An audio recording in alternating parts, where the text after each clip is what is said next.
Let's have a conversation about whether or not INFJ burnout is the same as autistic burnout. Now, on this channel, I have talked so much about INFJ burnout, but after I did a video a few months ago on whether or not INFJs are autistic, it got me thinking on whether INFJ burnout is actually autistic burnout. I'm not here to tell you that you're autistic.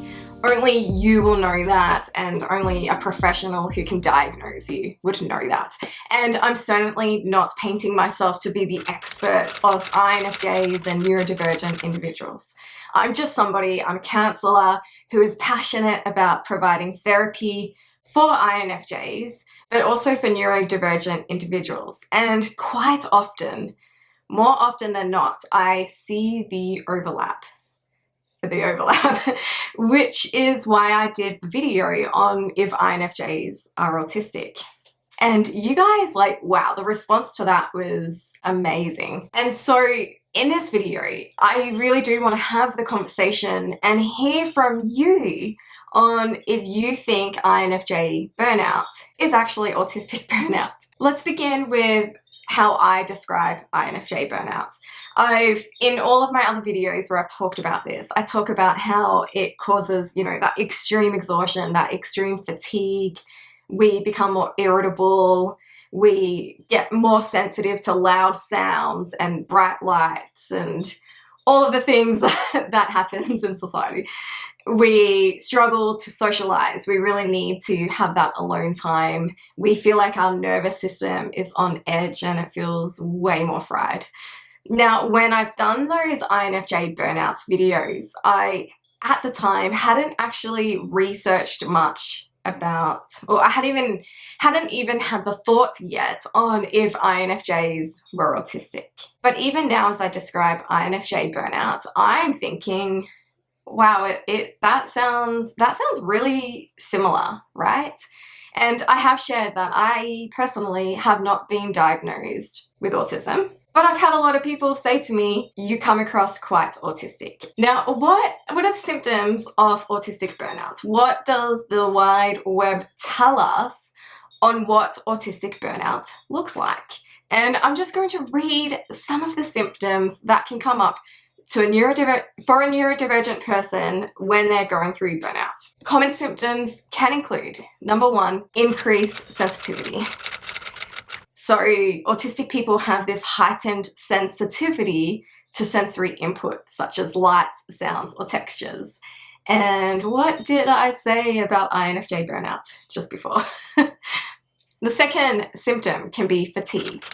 It's this absolute physical and emotional exhaustion. And it can make even the smallest tasks, the smallest things that need to be done to feel overwhelming. Which sounds like most of my year, to be honest. The third symptom is a loss of skills. So difficulty with skills that are normally quite easy for you to manage. I keep going to say us, but I feel like I can't because I haven't been diagnosed. But these loss of skills can include communication, social interactions, and executive functioning. And boy, I have a story to tell you about my executive functioning lately. 2 times now when I've gone to cook dinner. And for example, last week I went to cook a roasted lamb. I do the lamb in the slow cooker.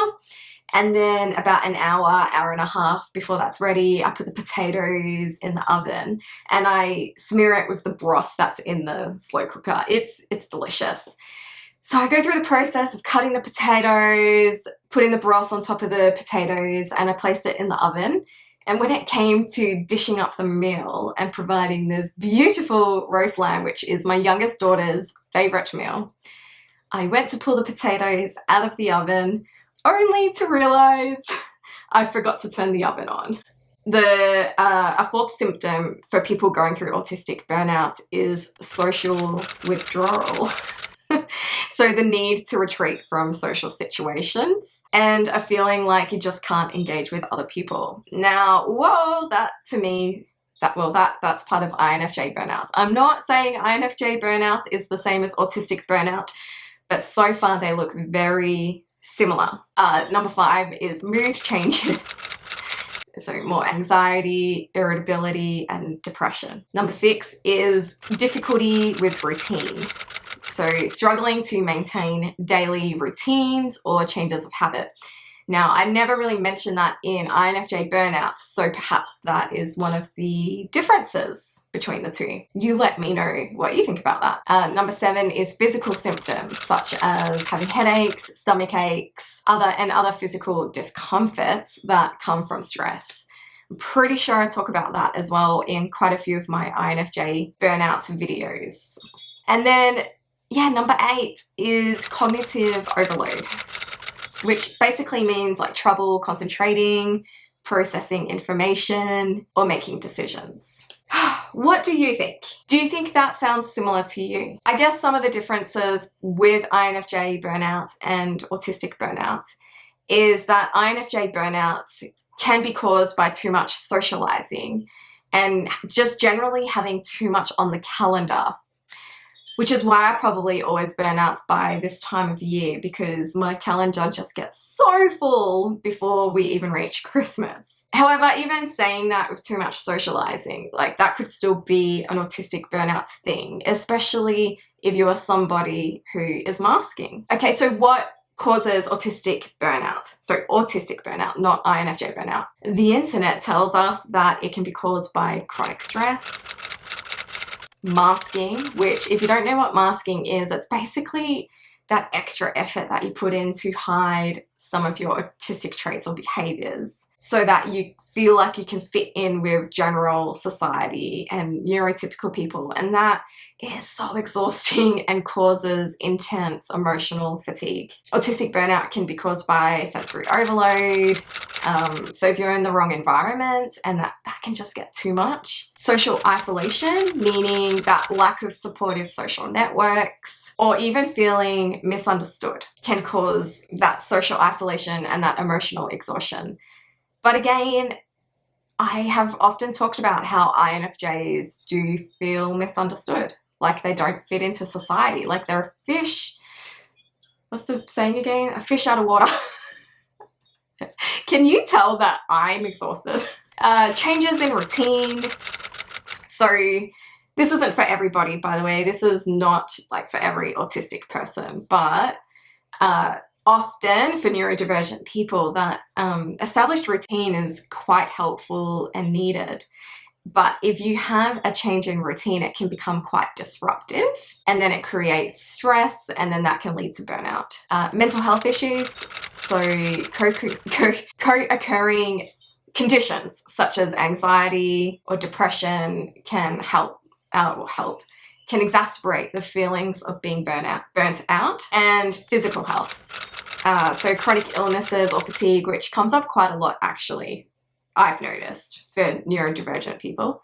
And it can just lower your resilience to deal with stress, which then pushes you towards more burnout. Now, understanding and learning what your symptoms are, whether it's INFJ burnout or autistic burnout or a combination of both, knowing these symptoms and knowing what is more likely going to cause burnout in you is key to preventing burnouts from happening in the first place.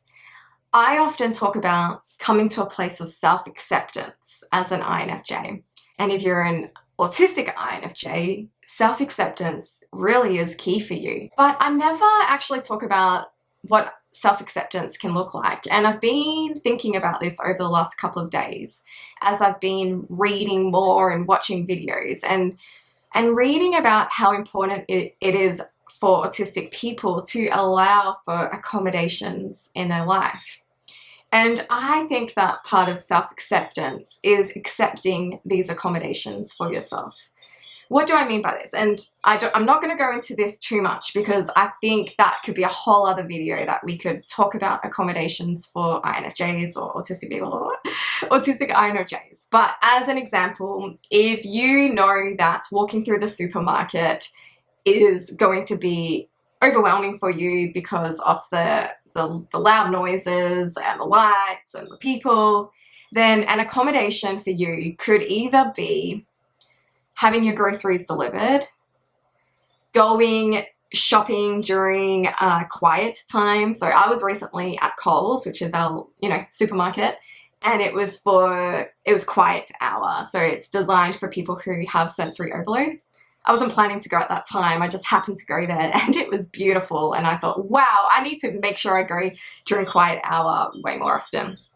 And another accommodation for this, if you have that sensory overload issue, is, wearing earplugs when you go to pick your kids up from school, or, you need to walk through a large crowd. You can have you heard of Loop earplugs before? This is not a promotion, but like Loop earplugs, and there's other companies as well. So it just like dulls, you can still hear everything, but it just dulls the senses and it makes it a lot easier.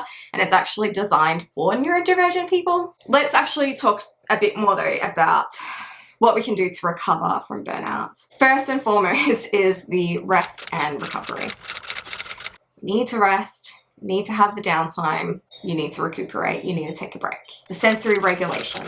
We've already kind of talked about that with the headphones and reducing being in those environments as much as you can. And that is part of that self-acceptance. And sometimes that sucks because you just want to be what society deems as normal, but really what is normal. And that can be hard. But when you can come to that self-acceptance and regulate your sensory input, it could be a huge game changer for you. Routine adjustment.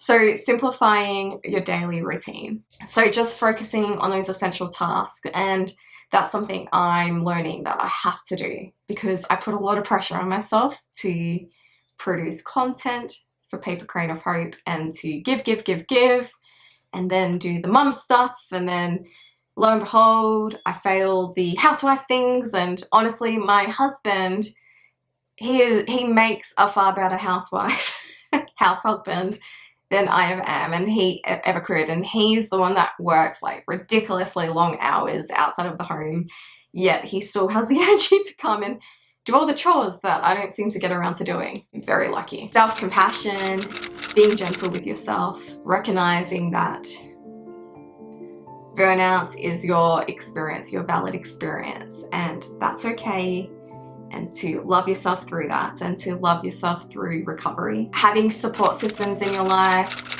such as your friends, your family, support groups. I'm actually thinking about maybe doing more workshops and groups and stuff like that online. If you're interested in that, please leave a comment because I don't think I've got the energy or the emotional energy to try and put something together if nobody actually wants it. Practicing mindfulness and relaxation.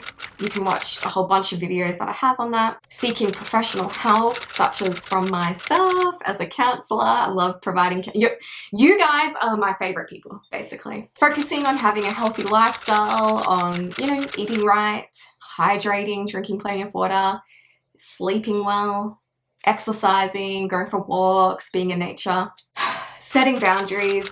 I know this is a biggie. This is a biggie for a lot of people, especially us who are people pleasers, but learning to say no and prioritizing your own needs and just recognizing what environments are going to burn you out and what's going to zap your energy. And then just a gradual re-engagement as you're recovering from burnout. So just slowly reintroducing yourself to social things and activities just so that you don't overwhelm yourself. Okay, so I'm very keen to hear from you. Let's have a conversation about this topic. It's really important to me that I don't trust gurus, okay? I don't trust people on the internet who act like they know everything and that they're the expert.